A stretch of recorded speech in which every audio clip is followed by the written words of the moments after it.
大家好，今日要介紹嘅呢條有唔同顏色喺度嘅髮晶嚟啦，當然啦，係啦。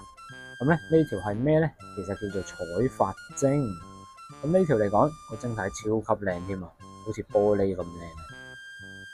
係啦，咁佢咧有黑髮晶啦，有綠髮晶啦，有銅髮晶啦，同埋一啲銀銀地髮嘅晶體嘅礦物喺入邊嘅。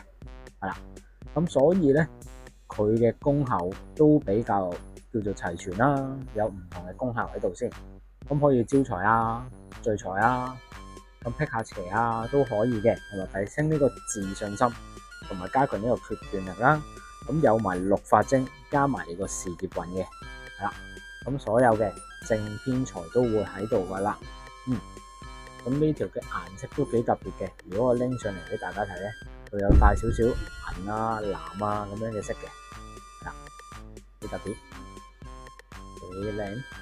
咁佢有啲位咧，仲會有埋啲金啊、黑啊咁樣嘅，係啦，幾靚啊！呢個位一定要俾大家望一望添，仲加靚。好啦，我一度俾大家睇下呢個 size 係幾多先，啱啱好10mm。好，戴埋兩手，大家望一望，咁啊睇下呢隻手啦，係啦。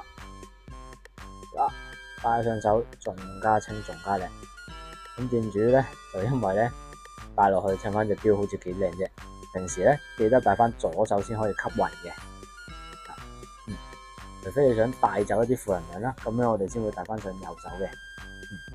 好啦，咁今日介紹嘅呢條就係特別靚嘅一條彩髮晶啦，係啦。咁中意我哋呢條片嘅可以 like 同 share 俾朋友啦。如果想跟得貼啲嘅，可以 subscribe 埋我哋嘅 YouTube channel 嘅。咁多謝大家，拜拜。